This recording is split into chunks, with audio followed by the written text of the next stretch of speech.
This is the timetable for the Gawler Central line before the disruption due to the electrification work being done on the line. Between Gawler and Elizabeth railway station there is in the morning a all-station train which takes 20 minutes. Compare that with the rest of the day when they run trains on a express arrangement where the saving in time is 60 seconds or 122 seconds at maximum between Gawler and Elizabeth station, using this rather complicated mixture of express trains which miss out stations which people might want to use. The down service from Adelaide Terminal Station to Elizabeth Station in the morning is an all-station train in the morning which takes 36 minutes to get from Adelaide Terminal to Elizabeth, which compares to 32 minutes with this rather complicated mixture of express trains which leave out rather important stations along the way, which kind of raises the question, why add the confusion to the end user, the customer? The important point we're looking at here is the 3:30 to 4:30 rush period, and we'll see that there are 4 trains coming down from the city to Elizabeth railway station, and there are 4 trains up. This is the train substitution table,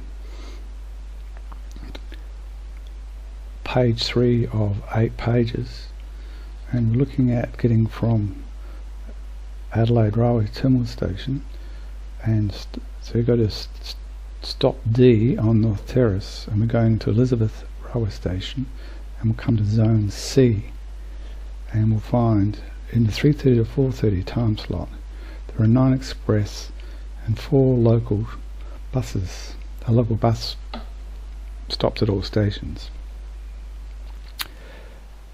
See, there are 3 services to Elizabeth: the GA1, which goes all the way through to Gawler, the GA2, a limited stop which goes through from Elizabeth again to Gawler, and the GA3, which presumably goes on the main North Road from North Terrace to Elizabeth, terminates at Smithfield. If we go to the next page, we'll see that the all-stop bus takes 66 minutes to travel from Adelaide to Elizabeth, whereas the GA2 saves 120 seconds by leaving out all these other important stations on the way, and only goes to Mawson Lakes and to Salisbury. We saved 120 seconds. There's a slightly greater saving of 7 minutes by leaving out all the stations and perhaps going to the main North Road, or going to zone C at Elizabeth. This is the up train substitute bus timetable during the week. Again, page 3 of 8 pages.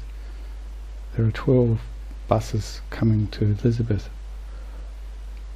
zone C. Again, the GA1, GA2 and GA3 service. The GA1 and GA2 all coming from Gawler Central, whereas the GA3 only comes from Smithfield.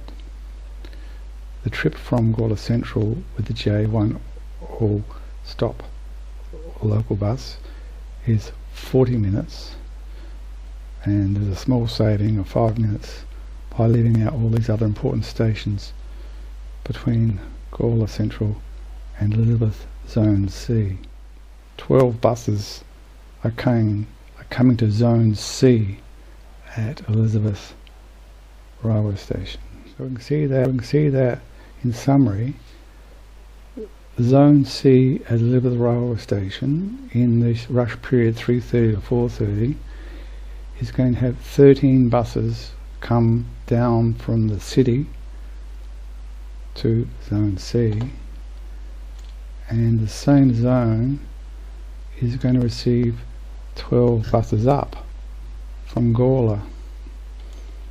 That is 25 buses an hour are visiting zone C as Elizabeth Railway Station 3:30 to 4:30. Map for the Elizabeth Station, which is also a bus station as well as a railway station. The two tracks, the up and down track of the railway between Adelaide Terminal Station and Gawler Central Station, which is a terminal station. There's a staircase and lift to an overhead pedestrian bridge over the tracks and swinging onto the side down, and there are 3 zones here for the buses, with a long ramp under the shelter of the roof of the covered railway station, and another long zone with only zone C active out in the open in the weather, with a ramp down because of the change of levels. This, as a bus station, most of the buses coming here are terminating here.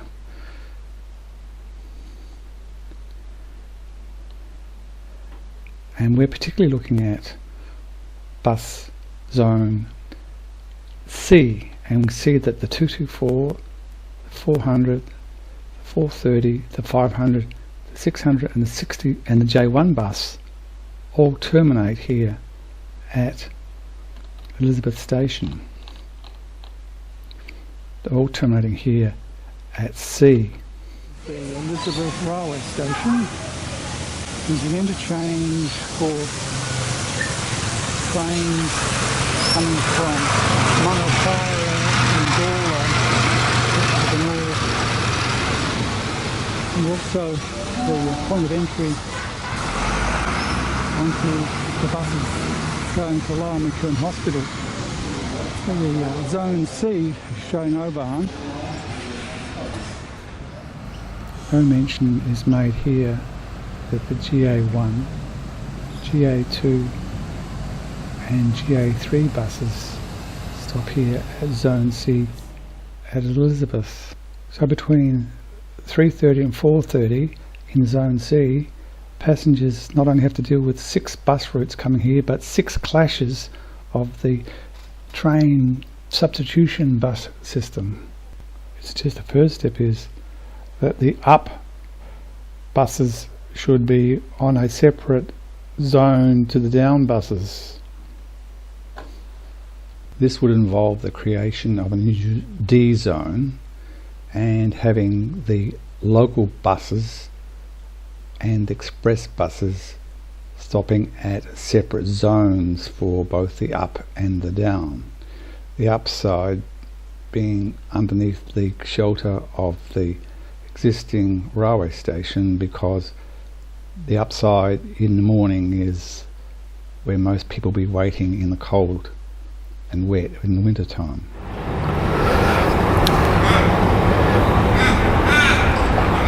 A GA2 bus substitute is in zone C, which is out in the open air, where in winter time passengers are subjected to waiting out in the rain and wind. A much better solution here at Elizabeth Railway Station is to use the zone A and B.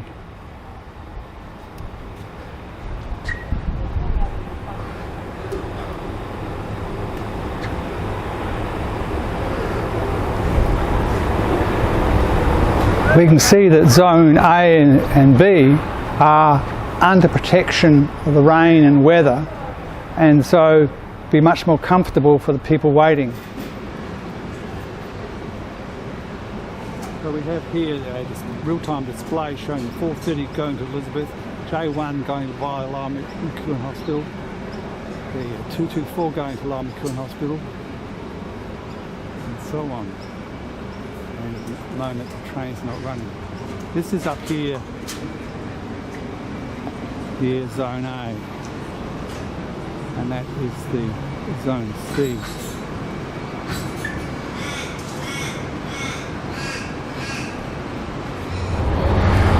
So this is zone A. We can see that zone C is out in the weather, and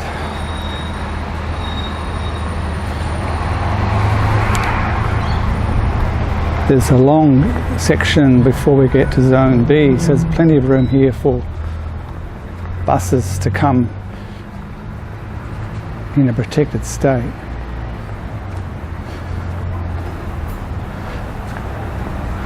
There's also a real-time display here, which at the moment is only programmed to show trains which aren't functioning because of the electrification which is occurring, but it could also be used, as is done at Flinders Medical Centre, to show both buses and trains.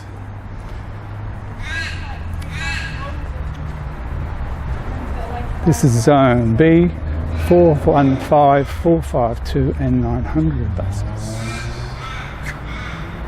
Consider the costs of using the Elizabeth railway station as a means of getting to and from work. Let's consider a staff member who works 5 days a week at the Royal Adelaide Hospital living at Hillbank. One possibility is to go 4:30 bus to Elizabeth station, then the train substitution buses to North Terrace, and perhaps the tram to the RA.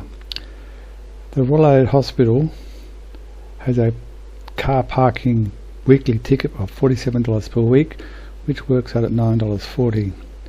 So we're going by car to the RA and back again, 30.4 kilometres, which works out at $53.18, or 87 cents per kilometre to use a private car parking at the RA, compared to the cheapest rate for public transport would be $5.25 per day. If they use a taxi, it comes out $121 per day there and back, and if they were to do a trip at evening, so they're working shift work at night at the hospital, then it would come at $141.13 per day.